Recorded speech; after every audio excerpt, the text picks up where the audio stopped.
You are listening to me talking to myself. Welcome to the podcast where I share useful tools to create more space, more freedom, inner peace, connection, and life on purpose.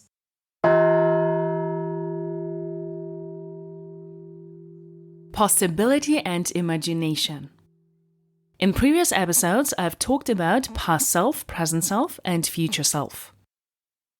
When we think about possibilities and impossibilities, anything truly is possible, and the reason why we are not believing in our future is because most of the time we are trying to build our future from our past. Most people are very past-focused. And the material for us to build our future is not in our past. The material to build our future is in the future. So think about possibility. If we would only think and create from our past, we would never be able to create houses, cars, phones, electricity. Those things were impossible at some point in the past. Those things didn't exist yet. So how did those things come into existence? We couldn't have referenced our past to create those things. Those ideas, those inventions, the way that we evolved, that all came from our minds. It came from our imagination.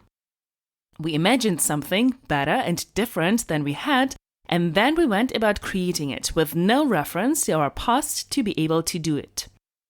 When we talk about the world, when we talk about what is possible in our future, we want to know how to do it now. And that stops most people. The not knowing of how to do it. Everything, when we look around, came from our imagination. Computers, bicycles, trains, those things existed first in our brain and then they existed in reality. And when they existed in our brain, we didn't know how. How did we figure out the how? By doing. Imagine the result you want to create that you don't know how to create it yet. That you've never created before. If you can imagine it in your mind, if you can believe in it, if you can stick with it, then you can create it. And even if you don't create it, you having had the imagined future, you having gone after it, will make you evolve beyond where you are right now. If you do nothing because no one is telling you exactly how to do it, if you do nothing because you have never done it before, so you choose not to believe in it, you will simply create more of what you already have. You will keep referencing your past to create your life, and you will therefore simply just recreate what you already have. We have to think beyond what is possible, because how do we know what is possible?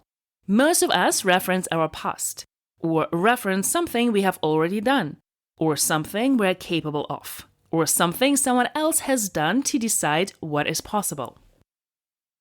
The iPhone was impossible until it was created.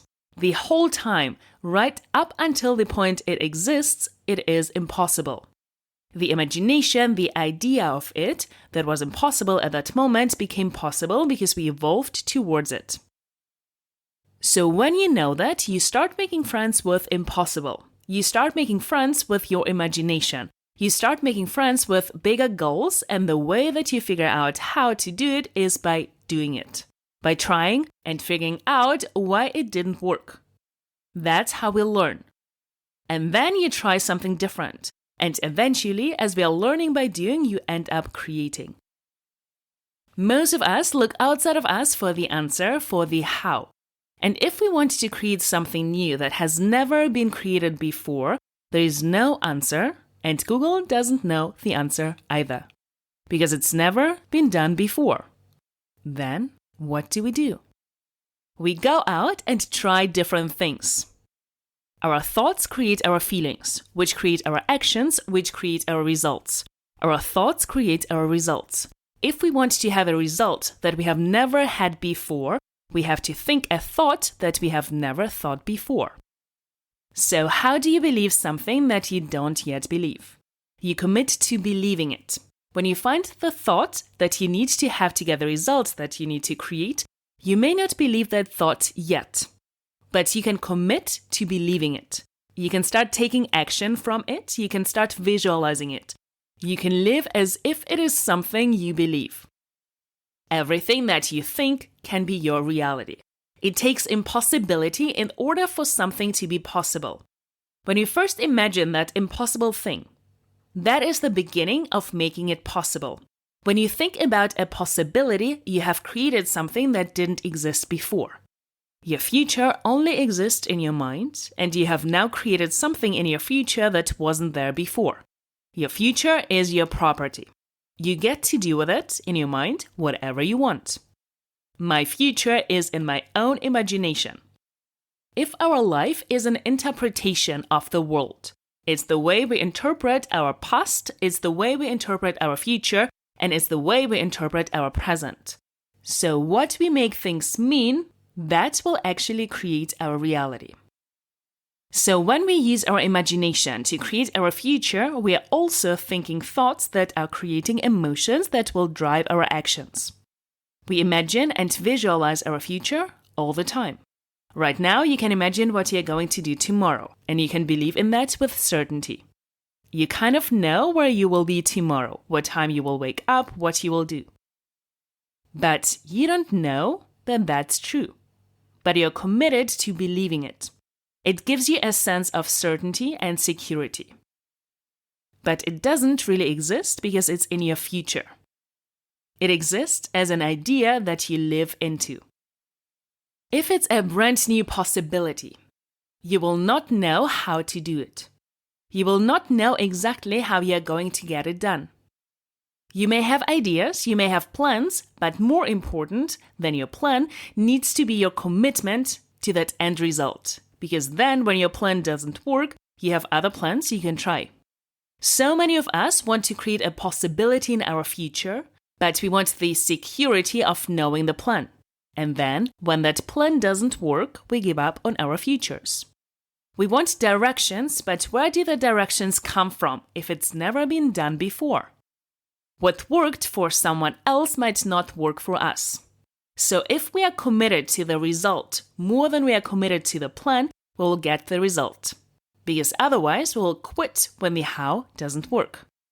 But if we are committed to the result, we just learn from each how that doesn't work. We just learn the next step and what we need to do next in order to create that idea, in order to use our imagination to picture that future that we so deeply want. And in that moment, our brain will tell us that it's impossible. And we will agree with it, and we will commit to the impossible.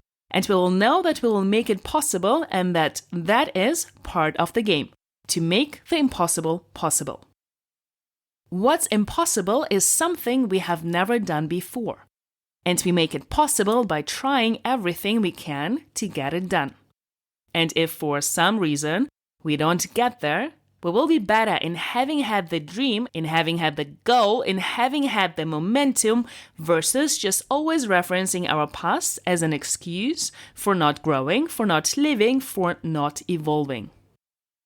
We are at a point in human history where we have to be aware that we are not being driven by our emotions as hard as we have been in the past, because we have so many ways of escaping them and being comfortable.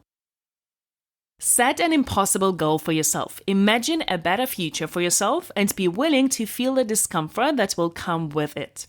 The goal in life is not to avoid discomfort. In fact, in order to evolve, in order to do the impossible, in order to live into our future, we have to be willing to be uncomfortable long enough.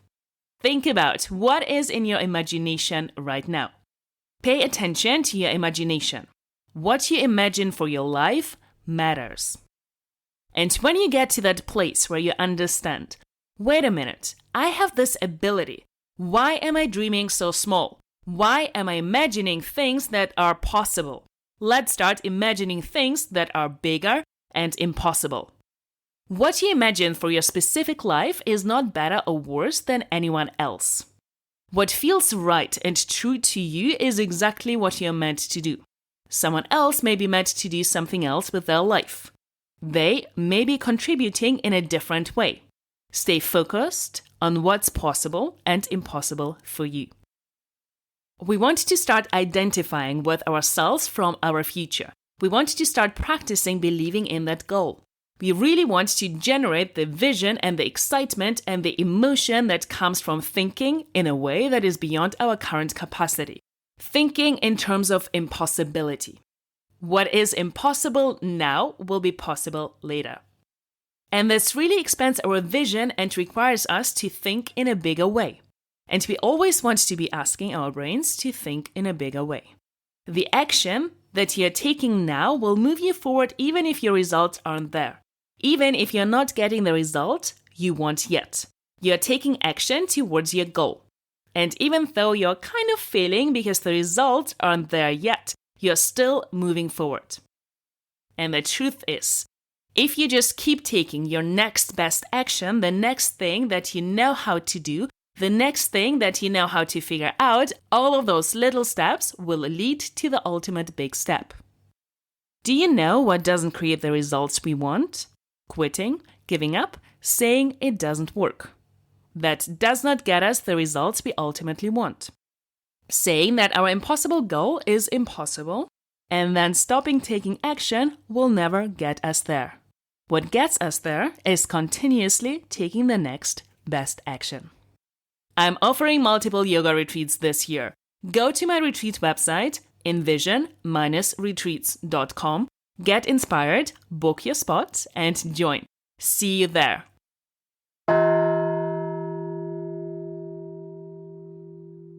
Thank you for being curious. If you enjoyed listening, rate, review, subscribe, share, and join the conversation. Do not miss out on yourself, your power, and what is possible for you.